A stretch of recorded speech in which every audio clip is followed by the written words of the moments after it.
감사합니다. 아버지, 우리가 예배 드릴 때마다 하나님의 말씀을 깨닫고 우리의 삶이 변화되는 놀라운 은혜가 넘쳐날 수 있도록 하나님 인도하여 주시옵소서.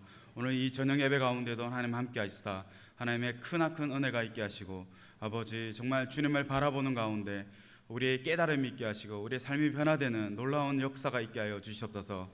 하나님께서 이 시간 온전히 함께 하시고 예배를 참여하는 모든 성도들이 더욱더 크나큰 은혜 가운데 나아갈 수 있도록 인도하여 주시옵소서.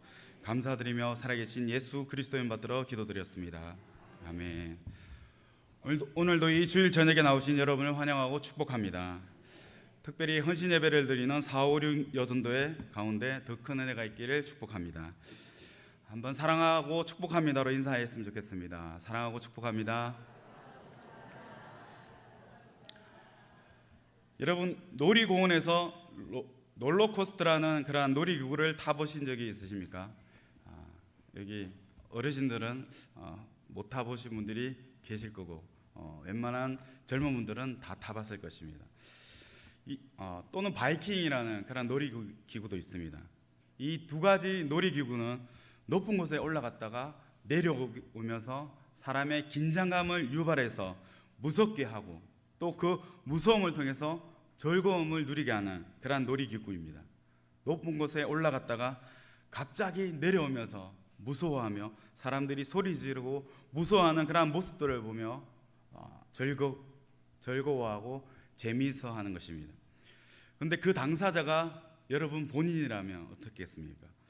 재미있을까요?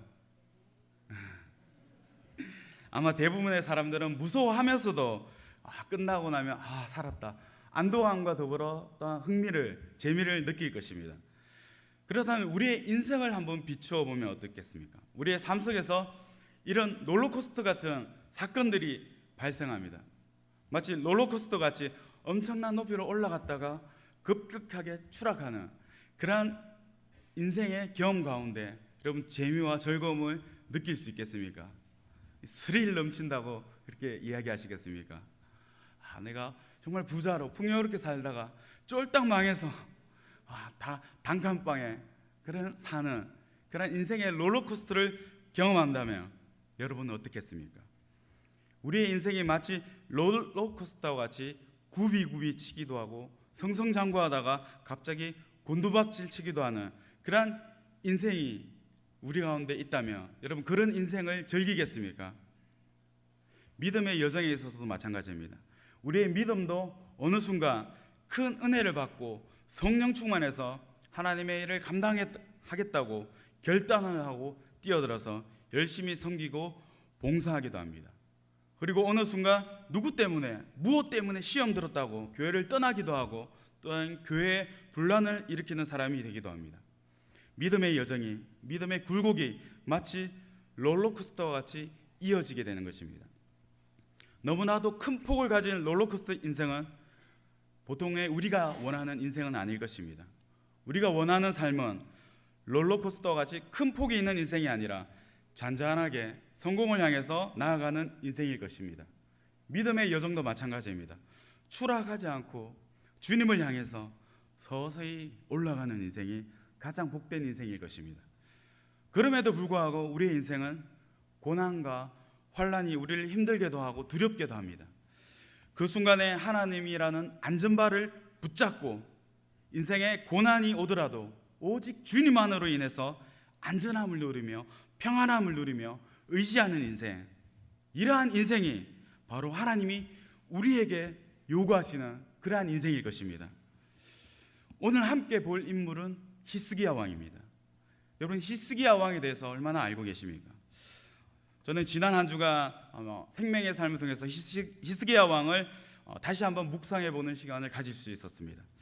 히스기야의 인생은 믿음의 최정상을 치는 그러한 경험을 하고 바로 곤두박질 치는 어이없는 그런 모습을 보여주기도 합니다.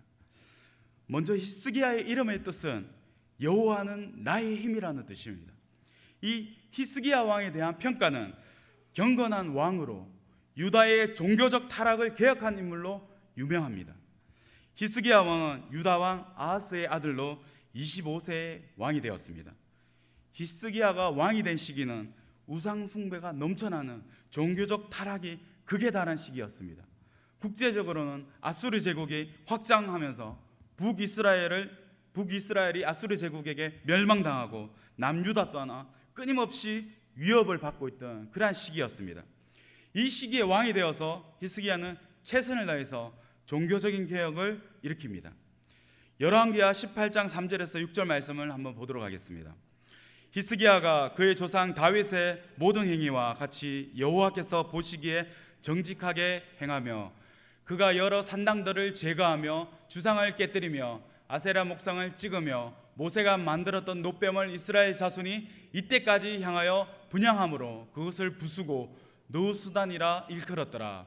히스기야가 이스라엘 하나님 여호와를 의지하였는데 그의 전후 유다 여러 왕 중에 그러한 자가 없었으니 곧 그가 여호와께 연합하여 그에게서 떠나지 아니하고 여호와께서 모세에게 명령하신 계명을 지켰더라. 아멘. 히스기야는 우상 숭배에 빠졌던 그러한 아버지 아하스 왕과는 달리 하나님께 인정받을 만큼 여호와 하나님만을 의지하고 정직히 행하였던 자라고 이야기하고 있습니다. 또한 방금 읽었던 열왕기하 18장 4절의 말씀과 같이 우상에게 제사 지내던 그러나 산당들을 제거하고 우상들을 찍어 없앴으며 심지어 모세가 만들었던 그 놋뱀의 우상이 되는 것을 바라보고 그 놋뱀을 부순 사람이었습니다. 역대하 29장 3절에 보면 첫째 해 첫째 달에 여호와의 전문들을 열고 수리하고 이렇게 말씀하고 있습니다. 여호와의 성전의 문들을 열고 수리함으로 그 과감한 개혁을 시도했던 결단력 있는 왕이 히스기야 왕이었습니다. 이 히스기야 왕은 먼저 유다 왕국이 하나님 앞에서 우상을 척결하고 하나님만을 바라보는 그러한 나라가 되도록 개혁을 일으켰던 그러한 왕이었습니다. 종교적인 위기 상태 가운데 있었던 그러한 나라를 회복시키기 위해서 하나님의 도구로 쓰임받던 그러한 왕이었습니다. 그런 중에 북이스라엘을 점령한 아수르 제국이 남유다를 침공했습니다. 이사야서 36장 1절을 보겠습니다. 히스기야 왕 14년에 아수르 왕 사네립이 올라와서 유다의 모든 경광성을 쳐서 취하니라. 아멘. 아수르 왕 사네립이 유다의 모든 경관 성읍을 쳐서 취하고 또 자신의 부하 중에 랍사게를 보내어서 예루살렘을 치게 합니다. 랍사게는 예루살렘을 포기하고 만군의 여호와 하나님을 조롱하는 모습을 보여줍니다. 이사야서 36장 18절을 보며 혹시 히스기야가 너희에게 이르기를 여호와께서 우리를 건지시리라 할지라도 속지 말라. 열국의 신들 중에 자기의 땅을 아수르 왕의 손에서 건진 자가 있느냐, 이렇게 이야기하면서 이 랍사게가 너희가 믿는 여호와 하나님이, 히스기야가 말하는 여호와 하나님이 너희를 구원하지 못할 것이다. 열국이 다 아수르 왕의 손에서 멸망당했다. 그 열국을 지키던 많은 신들이 그 열국을 지키지 못했다. 너희의 여호와 하나님도 너희를 지키지 못할 것이라, 이렇게 조롱하고 있는 것입니다. 20절에 보면 이 열방의 신들 중에 어떤 신이 자기의 나라를 내 손에서 건져냈기에 여호와가 능히 예루살렘을 내 손에서 건지겠느냐 하셨느니라 하니라. 다른 나라의 신들도 능히 아수르 왕의 손에서 건져내지 못한 것 같이 너희가 믿는 여호와 하나님도 예루살렘을 지켜낼 수 없을 것이라고 유다 백성들을 향해서 외치고 있는 것입니다. 아수르는 이사야가 활동하던 시대에 많은 나라를 정복하고 그 위에 군림하던 막강한 그런 나라였습니다. 그런 막강한 군사 대국인 이 아수르가 이 예루살렘을 침공하여서 위협하는 상황 가운데 히스기야 왕은 이 위기 상황 가운데 자기 자신이 아무것도 할 수 없음을 고백하고 오직 하나님만 굳게 신뢰하며 그분의 도우심을 구하는 것을 볼 수 있습니다. 이사야 37장 1절에 보면 히스기야 왕이 듣고 자기의 옷을 찢고 굵은 베옷을 입고 여호와의 전으로 갔다고 얘기합니다. 그 랍사게의 이야기를 듣고 히스기야가 하나님의 전으로 기도하러 간 것입니다. 왕이 먼저 이 국가적인 상황 가운데 자기 옷을 찢고 굵은 베옷을 입고 여호와의 전으로 기도하러 간 것입니다. 또한 자기의 신하들 선지자 이사야에게 보내어서 기도를 요청했습니다. 37장 3절에 보면 그들이 이사야에게 이르되 히스기야의 말씀에 오늘은 환난과 책벌과 능력의 날이라 아이를 낳으려 하나 해산할 힘이 없음 같도다, 이렇게 이야기합니다. 히스기야 왕은 자신이 아무런 힘도 없는 무능력한 존재임을 하나님 앞에 고백하면서 하나님의 도우심을 구하게 됩니다. 지난 금요일에 담임 목사님 설교 말씀 중에 기도의 자세는 자신의 연약함을, 힘없음을 하나님 앞에 고백하고 하나님의 도우심을 구하는 것이라고 말씀하셨습니다. 히스기야의 기도의 자세가 바로 이러했던 것입니다. 막강한 아수르 제국의 침공 속에서 자신이 할 수 있는 것은 아무것도 없음을 고백하면서 하나님의 그 도우심을 구하고 있는 것입니다. 또한 하나님이 작정하시면 위기 가운데 있다 할지라도 두려워하지 말고 오직 하나님을 신뢰하고 겸손하게 그분의 역사하심을 기다려야 한다는 것을 히스기야 왕은 몸소 보여주고 있습니다. 그 부르짖음에 하나님께서 응답하십니다. 21절에 보면 아모스의 아들 이사야가 사람을 보내어 히스기야에게 이르되 이스라엘의 하나님이 여호와께서 말씀하시되 내가 아수르의 사네립 왕의 일로 내게 기도하였도다 하시고. 아멘. 이 응답이 이 히스기야가 하나님께 기도한 것에 대한 응답임을 분명하게 밝히고 있는 것입니다. 하나님은 먼저 히스기야에게 내가 아수르의 산헤립 왕의 일로 내게 기도하였도다 라고 칭찬하고 있습니다. 이 히스기야 왕의 간절한 기도에 대한 하나님의 응답이었습니다. 33절의 말씀 보면 그러므로 여호와께서 아수르 왕에 대하여 이같이 이르시되 그가 이 성에 이르지 못하며 화살 하나도 이리로 쏘지 못하며 방패를 가지고 성에 가까이 오지도 못하며 흉복을 삭고 치지도 못할 것이요, 이렇게 이야기하고 있습니다. 예루살렘을 함락시키려 하는 아수르의 시도가 실패할 것이라고 하나님께서 선언해 주고 계신 것입니다. 더 이상 사내림은 예루살렘에 가까이 하지 못할 것이다. 하나님께서 금하셨기 때문입니다. 하나님을 사랑하고 의지하는 그런 종들의 그 기도를 하나님은 응답하십니다. 그들의 기도를 하나님께서 지키시고 그들의 기도에 응답하시고 그들을 형통케 하신다고 하나님께서 약속해 주셨습니다.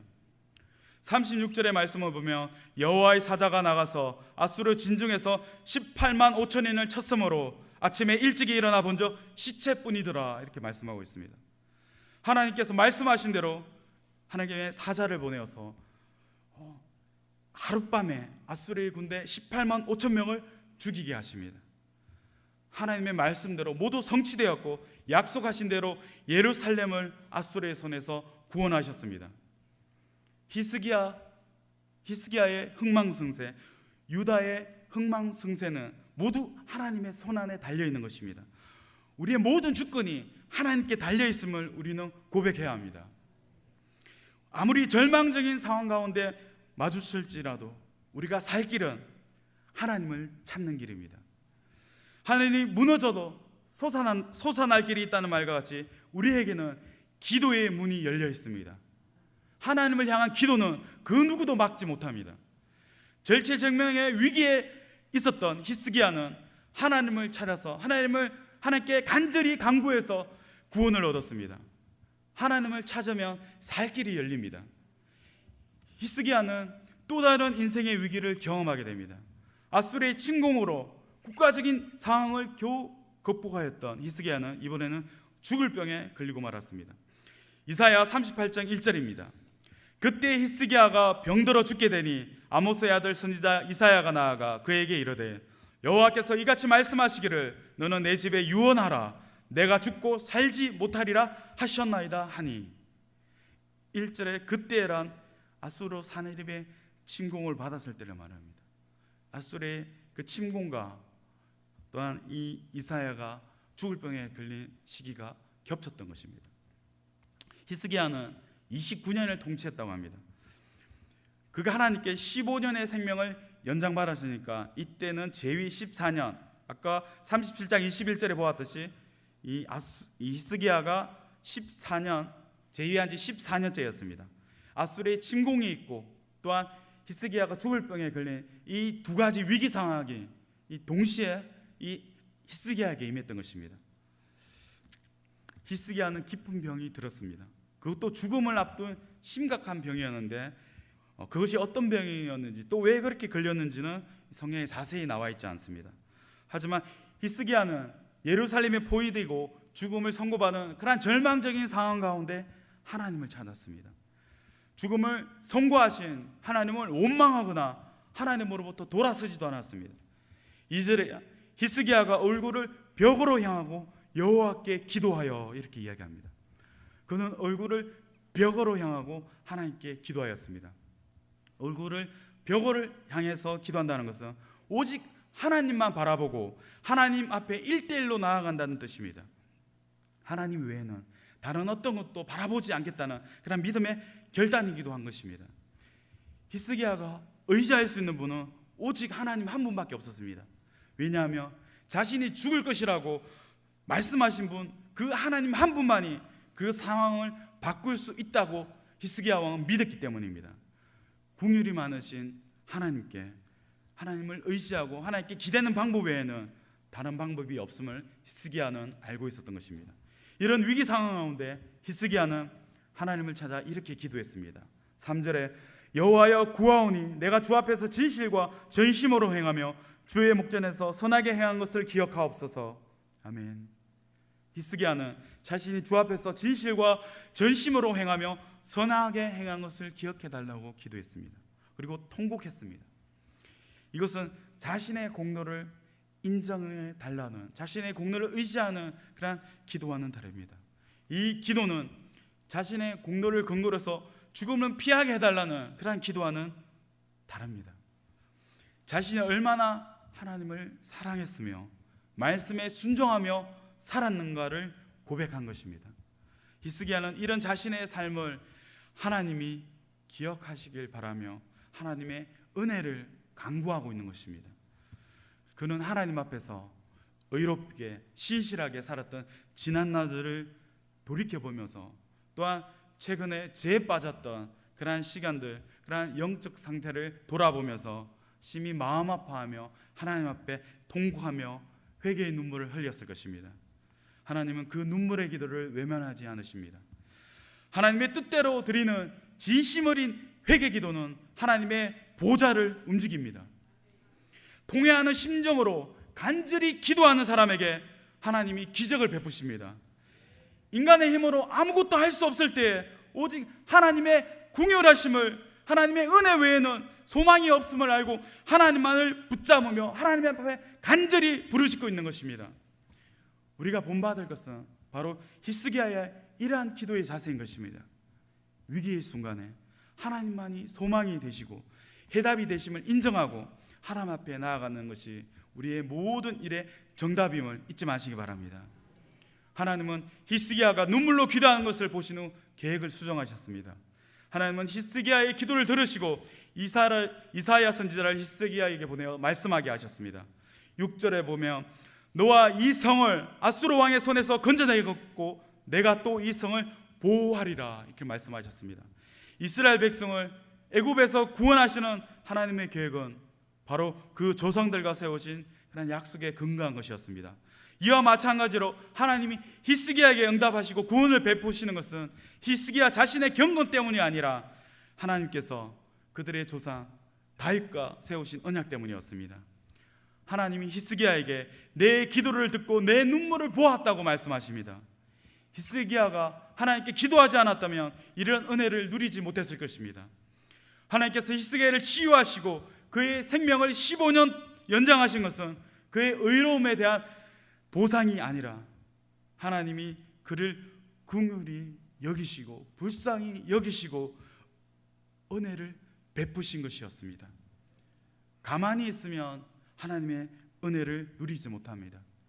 하나님께 나아가 간절히 찾고 구해야 하는 것입니다. 구하고 찾는 자에게 하나님은 하늘의 풍성한 은혜를 부어주십니다. 하나님께 나아가 하늘의 은혜를 풍성히 누리는 우리 모든 성도님들 되시길 간절히 축복합니다. 하나님은 하나님의 구원의 약속을 확실히 이루시겠다는 증거로 한 징조를 주셨습니다. 이것은 자연 발생적인 징조가 아니라 여호와께로 말미암은 초자연적인 징조였습니다. 오늘 본문인 8절을 다 같이 한번 읽겠습니다.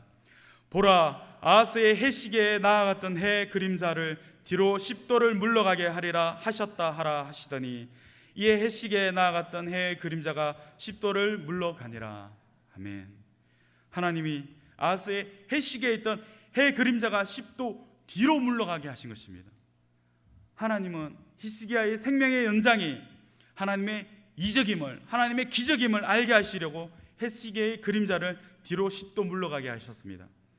이렇게 하나님은 우주 전체를 주관하시며 시간을 자유롭게 움직일 수 있는 분이기 때문에 그 주권적인 은혜로 말미암아, 그 주권적인 권능으로 말미암아 히스기야의 생명을 연장할 수 있었습니다. 하나님은 우리의 생명의 주인이시며 우주까지도 주관하시는 전능자이십니다. 이러한 창조주 앞에 나아가 기도할 수 있다는 것은 우리에게 주어진 말할 수 없는 특권임을 우리는 잊지 말고 기억해야 합니다. 히스기야가 하나님의 보좌 앞으로 나아가서 기도하지 않았다면 이러한 하나님의 특별한 은혜를 얻지 못했을 것입니다. 주님은 우리에게 구하고 찾으라고 명령하십니다. 가만히 있지 말고 적극적으로 하나님께 나아가 우리의 기도의 제목을 아뢰어야 합니다. 기도하고 도움을 구하는 것은 하나님을 신뢰하면서 나옵니다. 기도하는 자는 하나님의 응답을 받습니다. 하나님은 간구하는 자에게 응답을 주십니다. 그렇기 때문에 우리는 기도하는 것을 게을리해서는 안 됩니다. 히스기야의 본을 받아서 더욱 기도에 힘쓸 수 있는 우리 모두가 되길 축원드립니다. 이렇게 히스기야는 우상 숭배에 빠져있던 유다 왕국을 개혁하고 산당들을 제거하며 우상을 없애는 일들을 행하고 아수르의 침공으로부터 나라를 지켜내고 죽을 병에 걸렸다가 15년의 생명을 연장받는 기적을 경험하는 등 엄청난 경험을 하게 됩니다. 본인뿐만 아니라 유다 백성들에게 믿음의 본이 되는 그런 큰 믿음의 영웅이었을 것입니다. 인생에서 최고의 전성기를 경험하고 있는 것입니다. 하나님께서 그 인생 가운데 직접 역사하시는 것을 경험한 것입니다. 이보다 더 놀라운 일이 어디에 있겠습니까? 구약의 인물 중에 제일 유명한 사람은 아마도 다윗일 것입니다. 다윗은 이미 어릴 때부터 하나님의 영광을 드러내는 사람이었습니다. 사무엘상 17장 45절에 보면 다윗이 블레셋 사람에게 이르되 너는 칼과 창과 단창으로 내게 나오거니와 나는 만군의 여호와의 이름 곧 내가 모욕하는 이스라엘 군대의 하나님의 이름으로 내게 나아가노라. 이렇게 얘기합니다. 블레셋 사람 골리앗을 대적하며 다윗은 만군의 여호와의 이름 곧 내가 모욕하는 이스라엘의 군대의 하나님의 이름으로 내게 나아간다고 고백합니다. 그리고 선포하며 단지 물매와 돌을 가지고 골리앗을 쳐서 이기게 됩니다. 이후로 다윗은 오랜 광야 시간을 거쳐서 하나님의 마음에 합한 사람으로 인정받게 됩니다. 그런 다윗도 왕이 되어서 한가롭게 되었을 때 우리아의 아내 바세바를 범하는 죄를 짓게 되고 그 죄를 덮기 위해서 자신의 충실한 부하 우리아를 죽게 만듭니다. 다윗의 아들 솔로몬은 어떻습니까? 열왕기상 3장 4절 5절을 보면 이에 왕이 제사하러 기브온에 가니 그이는 산당이 큼이라 솔로몬이 그 제단에 1,000번제를 드렸더니 기브온에서 밤에 여호와께서 솔로몬의 꿈에 나타나시니라. 하나님이 이르시되 내가 내게 무엇을 줍고 너는 구하라. 아멘. 왕이 되어서 하나님께 1,000번제를 드리는 정성을 하나님께 올려드립니다. 그 1,000번제가 끝났을 때 하나님께서 솔로몬에게 나타나셔서 원하는 것을 물어봅니다. 이 질문에 솔로몬은 이렇게 9절에 대답합니다. 누가 주의 이 많은 백성을 재판할 수 있사오리까? 듣는 마음을 종에게 주사 주의 백성을 재판하여 선악을 분별하게 하옵소서. 솔로몬이 이것을 구했을 때 10절 말씀 보면 그 말씀이 주님의 마음에 들었다고 합니다. 왜냐하면 11절에 이에 하나님이 그에게 이르시되 내가 이것을 구하도다 자기를 위하여 장수하기를 구하지 아니하며 부도 구하지 아니하며 자기의 원수의 생명을 멸하기를 구하지 아니하고 오직 송사를 듣고 분별하는 지혜를 구하였으니 라고 이야기합니다. 오직 송사를 듣고 분별하는 지혜를 구했다고 합니다. 그것도 하나님께서 세워주신 왕으로서 이 백성을 올바른 길로 인도하기 위해서 분별하는 지혜를 구한 왕이었기 때문에 하나님께서 이 솔로몬을 기뻐하셨던 것입니다. 솔로몬으로 인해서 이 왕국은 가장 전성기를 누렸다고 합니다. 먼 외국에서도 이 솔로몬의 지혜를 돕기 위해서 찾아올 정도였다고 성경은 기록하고 있습니다. 이런 솔로몬 왕도 말년에는 이방 여인들과 혼인을 통해 수많은 우상들이 이 이스라엘 왕국에 들어오게 되고 백성들을 타락하게 만들고 말았습니다. 다윗 왕도 그 아들 솔로몬 왕도 정말 하나님 안에서 큰 일을 행하였고 하나님께서 기뻐하시는 일들을 행했던 그러한 왕이었지만, 또한 구약의 많은 부분을 차지하고 많은 사람들의 선망이 될 정도로 그런 믿음의 사람이었고 축복의 사람들이었지만 마지막에는 추락하는 인생을 살고 말았습니다. 다시 히스기야로 돌아가 보겠습니다. 이사야 39장 1절에 보면 그때 발라단의 아들 바벨론 왕 무르닥 발라단이 히스기야가 병들었다가 나았다함을 듣고 히스기야에게 그 글과 예물을 보낸지라, 이렇게 이야기합니다. 이사야가 그때라는 말로 다음 사건을 설명하고 있습니다. 당시 히스기야는 아수르의 침공을 막아내었고 죽을 병에서 치유받았고 또 해 그림자가 뒤로 물러나는 그런 놀라운 일을 목격한 지 얼마 되지 않은 그런 상태였습니다. 그때 바벨론 왕이 보낸 서신과 예물을 받게 된 것입니다. 바벨론 왕 무로닥 발라단은 아수르 제국에 반하는 그런 정책을 펴고 있던 왕이었습니다. 그래서 아수르의 침공을 막아내고 죽을 뽕에 걸렸다가 살아난 히스기야의 소식을 듣고 사절단을 보낸 것입니다. 이 사절단의 방문을 받은 히스기야는 교만해졌을 것입니다. 그래서 나라의 모든 군사력과 소유한 모든 것을 보여주게 됩니다. 우리가 이만한 경제력과 이만한 군사력을 보유하고 있으니까 이 바벨론 제국과 바벨론 왕과 군사적인 동맹을 맺어서 아수르로부터 이 나라를 보호하고자 하는 그러한 마음이 있었던 것 같습니다. 국가적 개인적인 위기 상황 가운데 하나님을 의지해서 하나님께 기도함으로 목숨을 구원받고 나라를 지켜낸 히스기야가 평화의 시기가 돌아오자 하나님보다 바벨론을 더 의지하기 시작한 것입니다. 히스기야는 자신을 높여주는 사슬단으로 말미암아 교만에 빠지는 죄를 범하고 만 것입니다. 우리는 일이 잘 될 때 더욱 조심해야 할 것입니다. 깨어 있어야 할 때는 힘들고 어려울 때가 아니라 오히려 잘 풀리고 형통할 때 더욱 깨어 있어야 하는 것입니다. 아수르의 침공 당시 히스기야는 하나님 앞에 나와서 기도하였을 뿐만 아니라 사람을 이사야에게 보내어서 상황을 설명하고 기도를 요청했습니다. 그러나 바벨론의 사절단이 왔을 때에는 이사야에게 묻거나 기도를 요청하지 않았습니다. 그런 히스기야를 향해서 이사야가 만군의 여호와의 이름으로 말씀을 전합니다. 만군의 여호와의 이름으로 전해진 예언은 히스기야가 현재 가지고 있는 모든 소유, 유다 왕실의 모든 유산이 다 바벨론에게 자기 소유와 힘을 자랑하려고 보여주었던 그 모든 것을 바벨론이 탐을 내어서 그 바벨론에게 빼앗기고 남을 것이 없을 것이라는 그런 무서운 심판의 말씀이었습니다. 심지어 히스기야의 자손 중에 바벨론 왕궁의 환관이 되는 그런 굴욕을 당할 자가 있을 것이라고 그렇게 선포되었습니다. 이것은 다윗의 왕권이 이제는 박탈되고 다윗 왕조가 붕괴되고 결국 그 나라가 망하게 될 것이라는 그러한 예언이었습니다. 그런데 이 예언을 들은 히스기야의 반응이 상당히 실망스럽습니다. 앞에 보았던 그러한 모습이었다면 히스기야가 옷을 찢고 다시 회개함으로 하나님 앞에 나아갔을 텐데, 이어지는 히스기야의 반응은 8절의 말씀 한번 보겠습니다. 히스기야가 이사야에게 이르되 당신이 이른바 여호와의 말씀이 좋소이다 하고 또 이르되 내 생전에는 평안과 견고함이 있으리로다 하니라. 아멘. 그 일이 내 생전에는 일어나지 않을 것이니 상관없다. 내 생전에는 평안과 견고함이 있다고 하니 좋지 않느냐. 이런 반응이기 때문입니다. 마치 나만 아니면 된다는 이기적인 모습을 보는 것 같습니다. 경건했던 히스기야 왕의 뒤를 이었던 그 히스기야 왕의 아들 므낫세가 어떻게 하나님을 떠나 바알을 섬기는, 바알의 우상을 섬기기까지 한 최악의 왕이 될 수 있었는지가 바로 여기에서 찾아볼 수 있는 것입니다.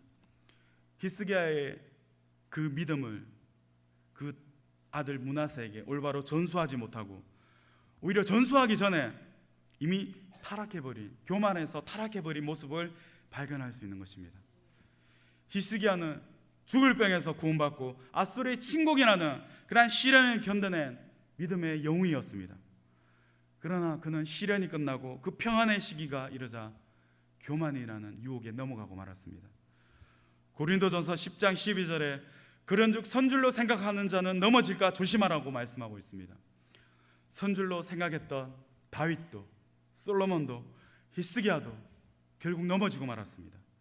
굳이 성경의 인물들을 찾아볼 필요도 없을 것입니다. 우리나라의 믿음의 큰 인물들 중에도 그런 분들이 계십니다. 조영기 목사님이나 삼일교회 전병호 목사님 등 크고 선한 영향력을 발휘하신 분들이 잘못된 죄악에 빠져서 그리스도를 욕되게 하고 많은 사람을 넘어지게 하는 모습을 우리는 발견하게 됩니다. 그런 모습을 보고 굉장히 안타까움을 금할 수 없게 됩니다. 우리의 믿음이, 우리의 신앙이 하나님이 은혜를 부어주실 때, 하나님의 보호하심과 인도하심을 경험할 때 교만하지 말고 늘 깨어 있어야 할 것입니다. 영적으로 깨어 있는 것은 그리스도의 몸된 공동체로서 이 영적 질서를 지키는 것입니다. 교만하지 말고 순종하는 것입니다. 끊임없이 자신의 연약함을 고백하며 하나님의 인도하심을 구하는 것입니다. 오늘 헌신 예배를 드리는 456 여전도회 회원분들과 여기에 모인 모든 성도님들이 늘 깨어서 넘어지는 것이 아닌 주님을 경외하는 경건한 믿음의 전수자로 우리의 자녀들에게 더 큰 믿음의 본을 보일 수 있기를 간절히 축원드립니다. 기도드리겠습니다. 사랑해 주님 감사합니다. 오늘 히스기야의 모습을 통해서 아버지, 정말 믿음의 전성기를 경험했던 히스기야가 잘못된 그런 유혹에, 교만에, 늪에 빠져서 아버지 타락하고 추락해버리는 그런 모습을 보았습니다. 하나님, 우리가 지금은 하나님 앞에 큰 믿음을 가지고 하나님 앞에 더욱더 성장하는 믿음을 가지고 있다고 할지라도 아버지 교만하지 않게 하시고 더욱더 하나님을 구하고 하나님의 인도하심과 보호하심을 구하는 그러한 우리의 모습이 될 수 있도록 역사하여 주시옵소서. 아버지, 우리의 자녀들에게 믿음의 본을 보이고 우리의 믿음을 우리의 자녀들에게 잘 전수할 수 있는 믿음의 승리자가 될 수 있도록 축복하여 주시옵소서. 우리 부여종합성결교회 모든 공동체, 모든 성도님들이 그러한 믿음의 승리자가 될 수 있도록 인도하여 주시옵소서. 감사드리며 살아계신 예수 그리스도의 맞들어 간절히 기도드립니다.